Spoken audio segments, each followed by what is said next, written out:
আমরা ভারতকে যে দিয়েছি সেটা ভারত সারা জীবন মনে রাখবে। মুরগির ঘাড়ে ঝুলে আছে ভারতের বিপদ। চীন যে কোনো সময় ভারতের চিকেন স্নেকে কোপ বসাতে পারে এমন আতঙ্কেই মোদি সরকারের রাতের ঘুম হারাম। হঠাৎই নিরাপত্তাহীনতায় ভুগছে ভারত। দুশ্চিন্তার ভাঁজ দেখা দিচ্ছে মোদির কপালে। সম্প্রতি ঢাকার সঙ্গে বেইজিংয়ের ক্রমবর্ধমান ঘনিষ্ঠতা ভারতের এই আতঙ্ক যেন আরও বাড়িয়ে দিয়েছে। তাই উত্তর পূর্ব ভারতের 7টি রাজ্যের শিলিগুড়ি করিডোর বা চিকেন স্নেক অঞ্চলে সেনা উপস্থিতি বাড়িয়েছে ভারত। বাংলাদেশের উন্নয়নের এক অন্যতম অংশীদার চীন। বাংলাদেশের প্রধান উপদেষ্টা ডক্টর মোহাম্মদ ইউনুস চীন সফরে তিস্তা নদী প্রকল্পের সহায়তার আশ্বাস পেয়েছেন। এদিকে দীর্ঘ সময়ে তিস্তাকে ঘিরে বিগত সরকারের নানা রকম রাজনীতি, তিস্তার উপর ভারতের অবিচার, তিস্তাকে নিয়ে বাংলাদেশের খামখেয়ালিপনা এসবই গোটা জাতি দেখেছে।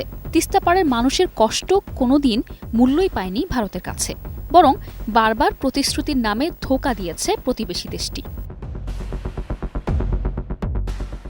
এবার তিস্তা পাড়ের মানুষের কষ্ট ঘোচাতে কোমর বেঁধে উঠে পড়ে লেগেছেন প্রধান উপদেষ্টা ডক্টর মোহাম্মদ ইউনুস। এই অভিযানে তার সঙ্গী হতে পারে শি জিনপিংয়ের চীন। এই নদীকে ঘিরে উত্তরবঙ্গের মানুষের বহুদিনের দুর্দশা লাঘবে তিস্তা মহাপরিকল্পনা বাস্তবায়নে চীনের হাত ধরতে চাচ্ছে বাংলাদেশ।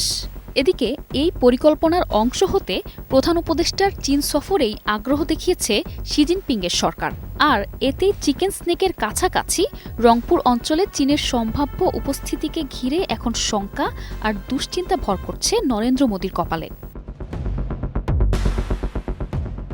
বাংলাদেশ ভারতের আন্তর্জাতিক নদী তিস্তার পানি বণ্টন নিয়ে দুই দেশের বিরোধ বহুদিনের। সিকিম থেকে উৎপন্ন হয়ে পশ্চিমবঙ্গ দিয়ে প্রবেশ করা এই নদী বাংলাদেশের উত্তরবঙ্গের 2 কোটি মানুষের লাইফলাইন হিসেবে পরিচিত। তবে বাঁধ দিয়ে সেচের পানি আটকে রেখে জলবিদ্যুৎ উৎপাদন কেন্দ্র স্থাপনের মাধ্যমে ভারত এই নদীর পানি আটকে রাখে। কৃষি আর সেচের বড় ভূমিকা রাখা এই নদীর পানি সময়মতো না পাওয়ায় বাংলাদেশের তিস্তা পাড়ের মানুষ বঞ্চিত হয় মহামূল্যবান ফসল থেকে। আবার বর্ষা মৌসুমে অতিরিক্ত পানি ছেড়ে দেয়ায় ভেসে যায় তিস্তা পাড়ের মানুষের জীবনযাত্রাও। তিস্তার পানি ভাগ আর মহাপরিকল্পনা দুটো নিয়েই টালবাহানা করে এসেছে নরেন্দ্র মোদির দেশটি। অন্তর্বর্তী সরকার দায়িত্ব নেয়ার পর প্রাণ পায় তিস্তা আলোচনা। এদিকে ভারতের একচেটিয়া সুবিধা শেষ করে দেশের স্বার্থে এখন চীনের হাতেই যেতে পারে তিস্তার পরিকল্পনার বাস্তবায়নের কাজ। এ নিয়ে এখন রীতিমতো ঘুম উড়ে গেছে ভারত সরকারের। অপরদিকে নরেন্দ্র মোদি এখন সব দিক থেকেই বিপদে।